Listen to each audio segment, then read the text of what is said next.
എന്താണ് ചികിത്സയുടെ സന്ദർഭത്തിലെന്ന് പറഞ്ഞാൽ, അതായത് പുരുഷനെ സ്ത്രീ ചികിത്സിക്കേണ്ട അവസ്ഥ വന്നാൽ, തിരിച്ച് സ്ത്രീയെ പുരുഷൻ ചികിത്സിക്കേണ്ട അവസ്ഥ വന്നാൽ അത് ചില സന്ദർഭത്തിൽ വേണ്ടിവരും. അടിസ്ഥാനപരമായി സ്ത്രീകൾ ചികിത്സിക്കേണ്ടത് സ്ത്രീകളുടെ അടുത്താണ്. സ്ത്രീയെ പുരുഷൻ ചികിത്സിക്കുക എന്നത് അതീവ ഗൗരവമുള്ള, പാടില്ലാത്ത സംഗതിയാണ്. പക്ഷേ ഞാൻ നേരത്തെ പറഞ്ഞതുപോലെ ഒരു സ്ത്രീയെ ചികിത്സിക്കാൻ ഒരു സ്ത്രീയായ ഡോക്ടർ ഇല്ല എങ്കിൽ പുരുഷനെ കൊണ്ട് ചികിത്സിപ്പിക്കാം. ഉദാഹരണത്തിന് ചില പ്രത്യേക മേഖലകളുണ്ടാവും, ചില വൈദ്യശാസ്ത്ര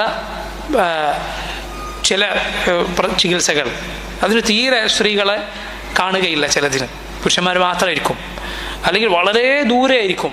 ഈ ജില്ലയിലല്ല, അപ്പുറത്തെ ജില്ലയിൽ പോയാലേ നിനക്ക് പുരുഷനെ സ്ത്രീയെ കിട്ടുകയുള്ളൂ, നിന്റെ സ്ത്രീയെ, നിന്റെ ഭാര്യയെ അല്ലെങ്കിൽ പെങ്ങളെയോ മറ്റോ ചികിത്സിക്കാനെങ്കിൽ ആ സമയത്ത് പുരുഷനായ ഡോക്ടറെ കാണിക്കുന്നത് കൊണ്ട് വിരോധമില്ല.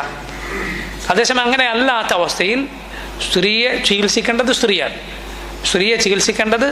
പുരുഷനെ ചികിത്സിക്കേണ്ടത് പുരുഷനുമാണ് പൊതുവെ. പക്ഷെ പുരുഷനെ സ്ത്രീ ചികിത്സിക്കുന്നതിനേക്കാൾ ഒരു പടി ഗൗരവം കൂടുതലാണെന്ത്? സ്ത്രീയെ പുരുഷൻ ചികിത്സിക്കുക എന്നത്. ഇത് വളരെ ശ്രദ്ധിക്കേണ്ട സംഗതിയാണ്. ഇത് പലരും ശ്രദ്ധിക്കാറില്ല. ഇപ്പോൾ ചോദിക്കട്ടെ, ഒരു ഗൈനക്കോളജി പഠിച്ച ഒരു പെണ്ണ് ഇല്ലാത്ത, വനിതാ ഡോക്ടർ ഇല്ലാത്ത ഏത് നാടാണുള്ളത്? എവിടെയുള്ളത്? എല്ലായിടത്തും ഉണ്ട്. പക്ഷെ അതിനു പോലും പുരുഷന്മാരെ പോയി കാണുന്ന സ്ത്രീകളെ കാണാം, അവരതിന് കൊണ്ടുപോകുന്ന ഭർത്താക്കന്മാരെ കാണാം. ലാ ഹൗല വലാ ഖുവത ഇല്ലാ ബില്ലാഹ്. ഇത് പാടില്ല എന്ന് മനസ്സിലാക്കാൻ മനുഷ്യൻ്റെ സാമാന്യ ബുദ്ധി ധാരാളമാണ്, അവന് ദീന് പഠിച്ചില്ലെങ്കിലും. കാരണം ഈ പെണ്ണിനെ ചികിത്സിക്കുന്നത് ഒരു യന്ത്രമല്ല, മജ്ജയും മാംസവും വിചാരവും ഒരു പുരുഷനാണ്. ഡോക്ടറായാൽ അവൻ്റെ വികാരം ആവിയായി പോവുകയില്ല, വികാരമുള്ള മനുഷ്യൻ തന്നെയാണ്. അടുത്ത കാലത്ത് ഒരു പെണ്ണ് ഡോക്ടറാണത്രേ, കാര്യമായി എഴുതിയിരിക്കുകയാണ് ഒരു സോഷ്യൽ മീഡിയയിലും മറ്റും. എന്ത്? അങ്ങനെ യാതൊരു കുഴപ്പവുമില്ല. എന്ത്? പുരുഷൻ്റെ പ്രസവം, സ്ത്രീയുടെ പ്രസവം, പുരുഷൻ്റെ അല്ല, പുരുഷൻ പ്രസവിക്കില്ലല്ലോ, സ്ത്രീയുടെ പ്രസവം പുരുഷൻ എടുക്കുന്നതിൽ പോലും യാതൊരു തകരാറുമില്ല. അവർ ആ കണ്ണോടെയല്ല അവരെ നോക്കുന്നത്. ആരാ എഴുതിയിരിക്കുന്നത്? ഒരു പെണ്ണാണ്, പെണ്ണ് ഡോക്ടറാണ്. ഇവൾക്ക് എങ്ങനെയാണ് പുരുഷൻ്റെ വികാരവും വിചാരവും മനസ്സിലാവുക? ചില പണ്ഡിതന്മാർ പറയാറുണ്ട്, പെണ്ണിന് ലജ്ജ വരാൻ വളരെ ഉപകാരപ്പെട്ടേനെ അവളെങ്ങാനും ഒരു ദിവസം പുരുഷനായിരുന്നെങ്കിൽ, ഒരു ദിവസം ആണായി ജീവിച്ചിരുന്നെങ്കിൽ അവൾക്ക് മനസ്സിലാവും ആണെങ്ങനെയാണ് പെണ്ണിനെ നോക്കുന്നത്. പെണ്ണിൻ്റെ രൂപവും ശബ്ദവും അവളുടെ സാമീപ്യവും എല്ലാം എന്ത് ചലനമാണ് പുരുഷൻ്റെ ഹൃദയത്തിൽ ഉണ്ടാക്കുന്നത് എന്നൊരു ദിവസം ഒരു പെണ്ണ് അറിഞ്ഞിരുന്നെങ്കിൽ ഈ പറയുന്ന വർത്താനം ആകുകയില്ല പറയുന്നത് എന്ന് ചില പണ്ഡിതന്മാർ പറഞ്ഞത് കാണാം. അപ്പം ഈ പറയുന്നത് ഒരു പെണ്ണാണ്, ഡോക്ടറാണത്രേ. പറയണെന്ത്? പുരുഷൻ സ്ത്രീയെ ഈ രൂപത്തിൽ ചികിത്സിക്കുന്നത് സാധാരണ ഏതെങ്കിലും കയ്യോ കാലോ നോക്കുന്ന ചികിത്സയല്ല, മറിച്ച് പ്രസവം എടുക്കുന്നതിൽ യാതൊരു തെറ്റുമില്ല എന്ന്. ലാ ഹൗല വലാ ഖുവത ഇല്ലാ ബില്ലാഹ്. നബി സല്ലല്ലാഹു അലൈഹി വസല്ലം ഒരു ഹദീസ് നോക്കൂ നിങ്ങൾ. മാത്രമല്ല അവർ പറയുകയാണെന്ത്? എൻ്റെ പ്രസവം എടുത്തിട്ടുള്ളത് എന്നെ പഠിപ്പിച്ച അധ്യാപകനായ പുരുഷനായ ഡോക്ടറാണ് എന്ന്. നബി സല്ലല്ലാഹു അലൈഹി വസല്ലമയുടെ ഒരു ഹദീസ് ഓർമ്മ വരുന്നില്ല നിങ്ങൾക്ക്? ഇദാ ലം തസ്തഹി ഫസ്ന മാ ശിഅ്ത. നിനക്ക് ലജ്ജയില്ലേ, പിന്നെ നീ തോന്നിയത് ചെയ്തോളൂ എന്ന് റസൂലുള്ളാഹി സല്ലല്ലാഹു അലൈഹി വസല്ലം പറഞ്ഞത് എത്ര സത്യമാണ്. അപ്പോൾ നോക്ക്, ഇത് ആളുകൾ എഴുതി വിടുകയാണ്, അത് കുഴപ്പമില്ല എന്ന് ആളുകൾ എഴുതി വിടുകയാണ്. അതിനെ ന്യായീകരിക്കാൻ ആളുകളുണ്ട്. നോക്കൂ നിങ്ങളത് ഏത് നാട്ടിലാണ് ആ രൂപത്തിൽ സ്ത്രീകളായ ഡോക്ടർമാരില്ലാത്തത്? പുരുഷന്മാർ മാത്രമേ ഉള്ളൂ അതിന്. ആരാണിത് പറഞ്ഞത്? ആർക്കാണ് അറിയാത്തത്?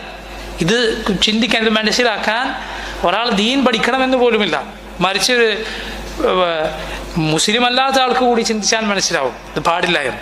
അതുകൊണ്ടാണ് മുസ്ലിങ്ങളല്ലാത്ത എത്രയോ ആളുകൾ ആ കാര്യം ശ്രദ്ധിക്കുന്നത്, പെണ്ണുങ്ങളെ പോയി കാണിക്കുന്നത്. വെറുതെയാണോ? അല്ല. എന്നാൽ ജനങ്ങളുടെ പ്രകൃതിയാകെ, ശുദ്ധ പ്രകൃതിയാകെ തലതിരിഞ്ഞാൽ, പിശാച് അവരിൽ പിടിമുറുക്കിയാൽ പിന്നെ ഇത് മാത്രമേ സംഭവിക്കുകയുള്ളൂ.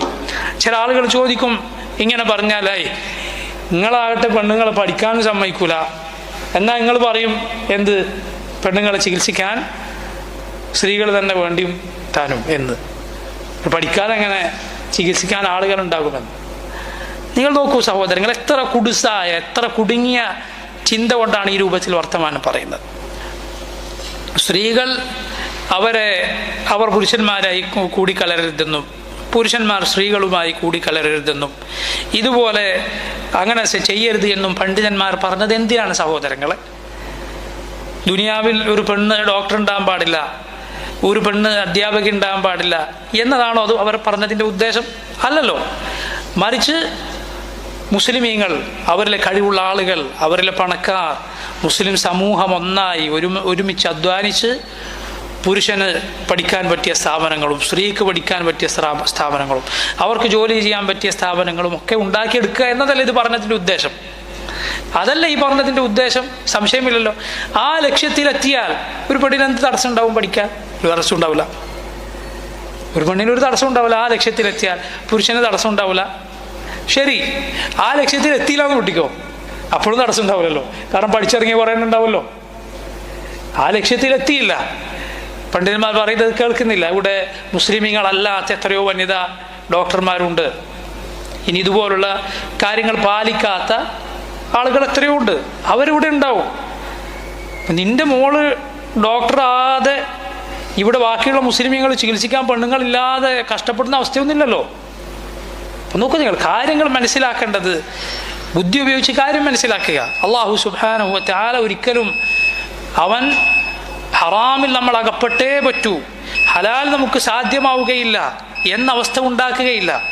അങ്ങനെ വന്നാൽ ദീനിലാകട്ടെ ഇളവുകളുമുണ്ട്, ദീനിൽ ദറൂറത്തിൻ്റെ അവസ്ഥകളുണ്ട്. വേറെ വഴിയില്ല എന്ന് വന്നാൽ അള്ളാഹു സുബ്ഹാനഹു വ തആലയുടെ ദീനിൽ ഇളവുകളുണ്ട് എന്നതിൽ സംശയമില്ല. അതേസമയം അതിൽ ഏതാണ് വലിയ മസ്ലഹത്ത്, ഏതാണ് വലിയ മഫ്സദത്ത് നമ്മൾ പരിഗണിക്കണം.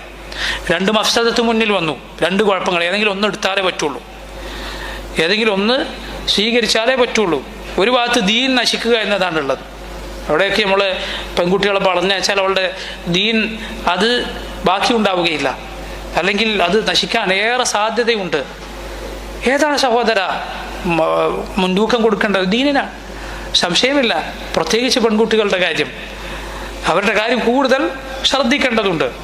പറഞ്ഞു വന്നത്, അള്ളാഹുവിൻ്റെ ദീൻ മനസ്സിലാക്കുമ്പോൾ ഈ വക വിമത ചോദ്യങ്ങൾ മാത്രം ഉന്നയിക്കുന്ന, ഉടന്ത ന്യായങ്ങൾ മാത്രം ഉന്നയിക്കുന്ന ആളുകളാവരുത് നാം.